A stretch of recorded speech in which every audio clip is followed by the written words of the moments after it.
Happy October, Mrs. Talk Techie here, and it's officially sweater weather. If you know what I'm talking about, there's this SNL sketch. It's hilarious, and it's all about sweater weather.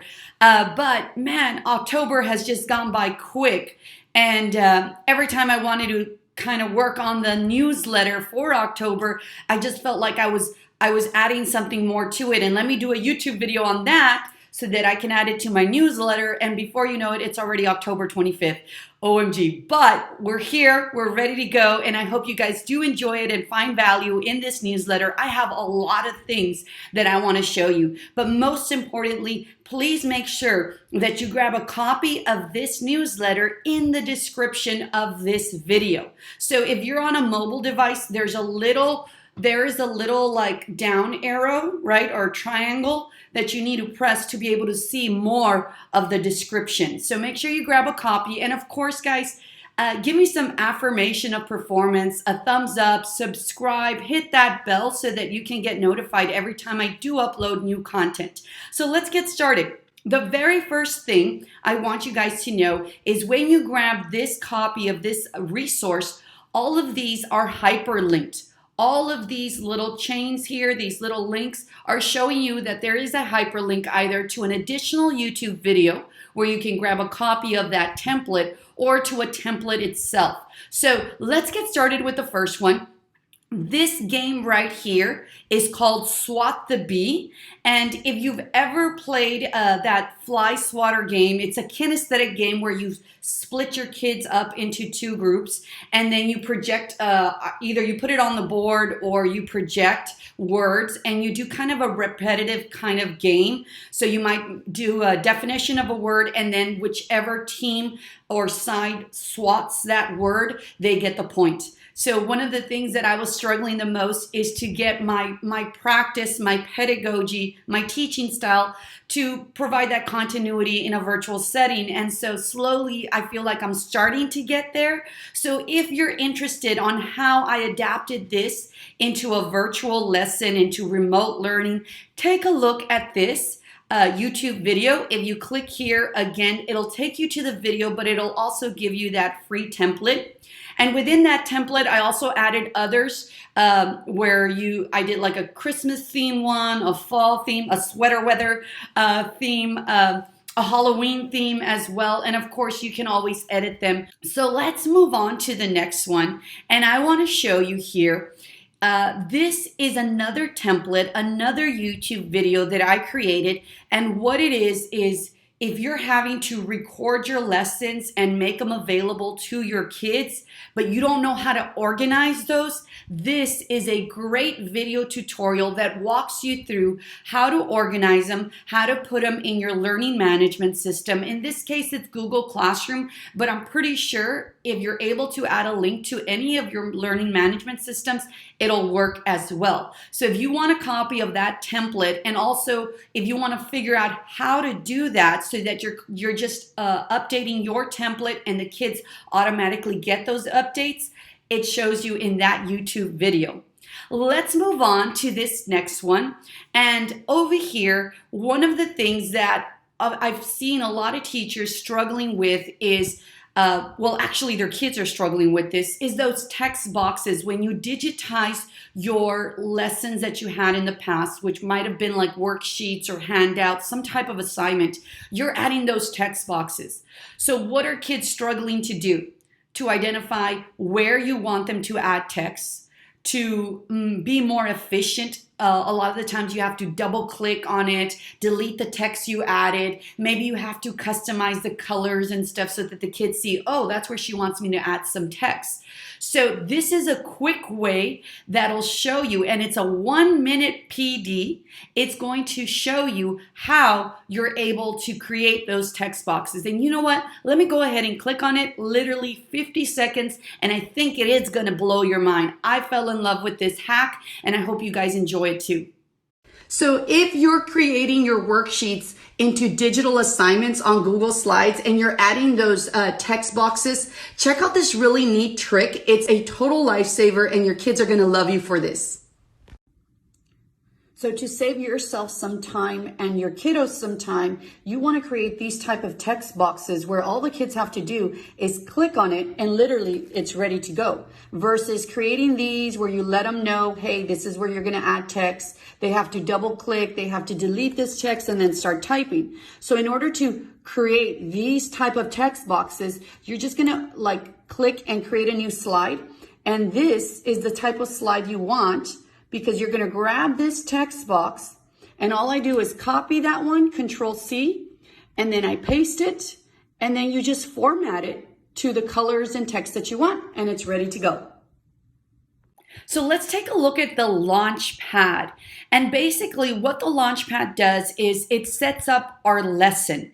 So we want to maximize the 45 minutes we have for instruction. We want to use it to its fullest potential. And the last thing we want to do is waste time letting kids know how to set up their notes, maybe getting that POD ready. It might be in a different slide. We want to have it all in one so that while your teacher is taking attendance, you know that the kids already have those routines and procedures set. So they see their Launchpad and they see how to update their table of contents. They're going to check out what their notes, what page, what's the title, what's the date, and a little problem of the day.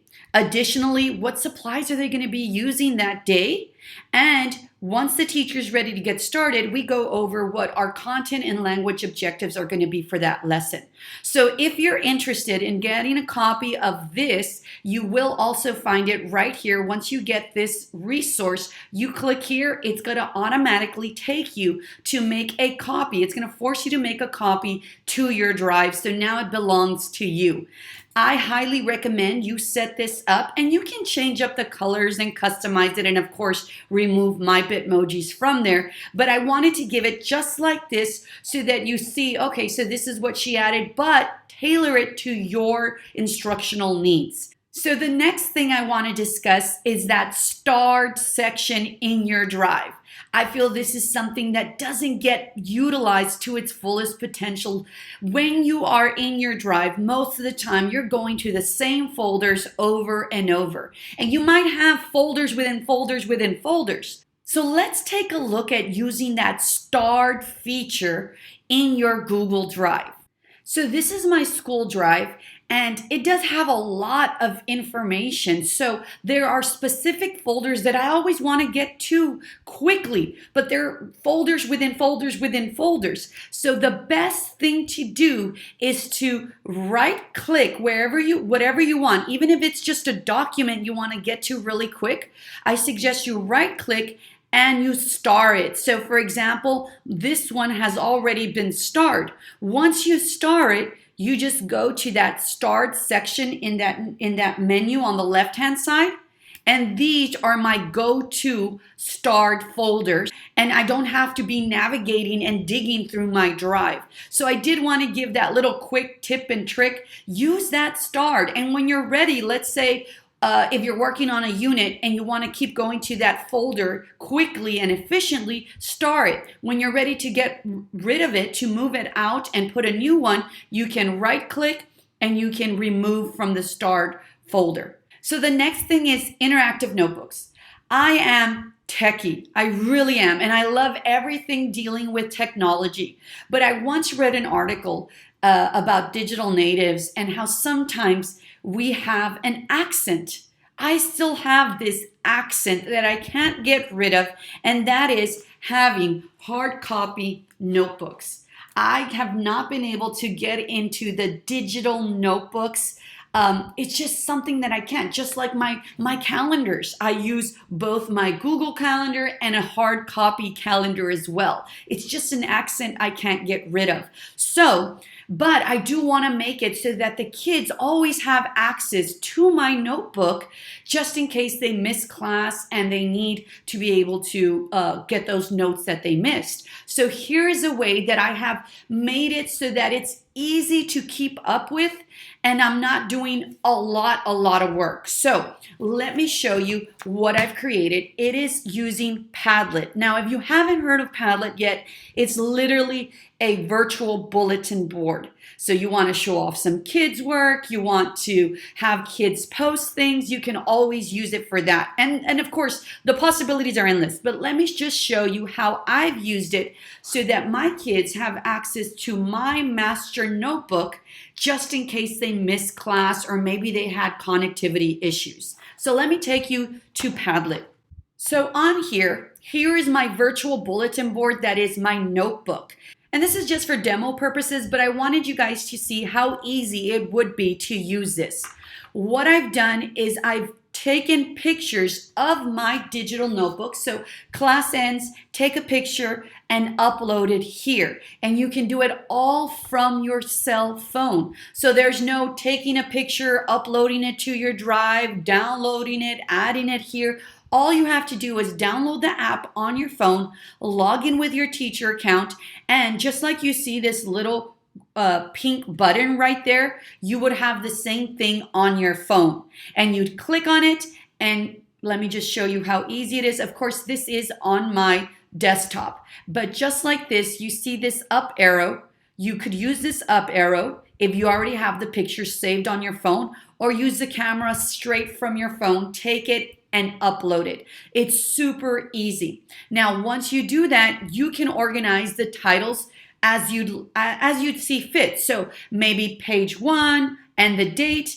Here's another thing. If you are recording your lessons, why not record the lesson and add the link directly to your notes? So if the child is absent, not only will they be able to see the notes, but they can also listen to your recordings. So I think this is an amazing tool. There are some little logistical features you want to add or change. So if you're interested in doing this, I'm going to show you really quick how easy it is to set it up. Now, the only limitation to the free version of Padlet is that you only get, I believe, 3 Padlets. This is on my school account. I do have a personal account that I got, I think I want to say back in 2015. And back then, the Padlets were unlimited. So on that one, I have like 50 Padlets. So I'm not sure if it's 3 or 4 Padlet limitations. But if you're going to be using it just to be efficient, and not necessarily like a Padlet for each class, then I think this won't be a problem using that free version.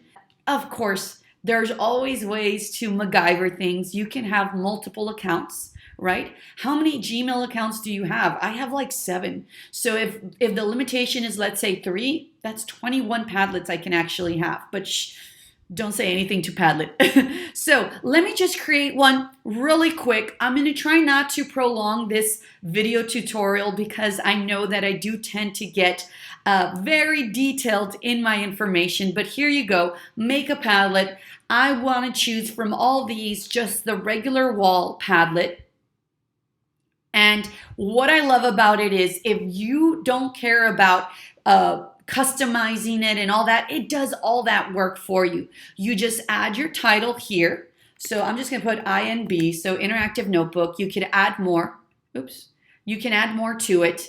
And the wallpaper, the color scheme, I don't want to go through the entire thing, but I do have Padlet tutorials that I made. So if you scroll through my Mrs. Talk Techie or search for Padlet, you'll find multiple tutorials that I made from start to finish. So what you're going to want to do here, most importantly, go click on next and then start with the posting. Now, when you share the link on your LMS, whether it be Google Classroom, Teams, or any other learning management system, you want to make it so that your kids cannot add to it or cannot delete anything from it because you want everybody to have the view version of this. So you're going to go right here to the share button, and right here under change privacy, right now visitors can write on it.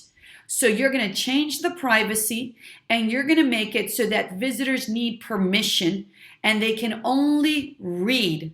They can only read it. And do you want to make it secret? So as long as they have the link, they can view it. Public, do they need a password, private? You choose from these which best suits your classroom. But most importantly, it's the read option, because you don't want your kids deleting pages by accident. And then you just click on save and then back. And then where is that link? Here is the link that you can add to your Google Classroom or any of your learning management systems. There's also a share on Google Classroom as well. Just keep in mind, you'd have to be using your school Gmail account for this to work.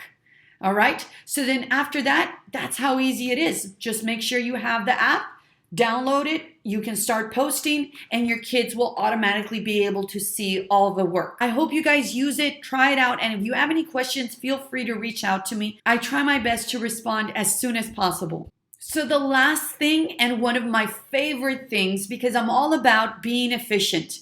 I feel that those 45-minute classes I have just go by so quick, and then we only have 2 minutes in between. And by the time I close that, make sure that all the kids need to leave that meet, close that, go to my Google Classroom, open the new Google Meets and all that stuff, open my assignment trackers, my attendance for that class. I feel like I'm already late 1 minute to my next class. So efficiency is key. And the last thing I want to discuss with you guys is in your Chrome browser, using the folders feature to bookmark specific sites that you're going to be using every day, and using the groups feature. So let me take you to my Chrome browser and show you how efficient this has made me as a teacher for remote learning. So if you notice right here, I have all these folders that I've been using, and within those folders, I have websites that I can easily go to. These are my go-to school sites that I need and I don't want to have to be searching for. And this one right here is my favorite.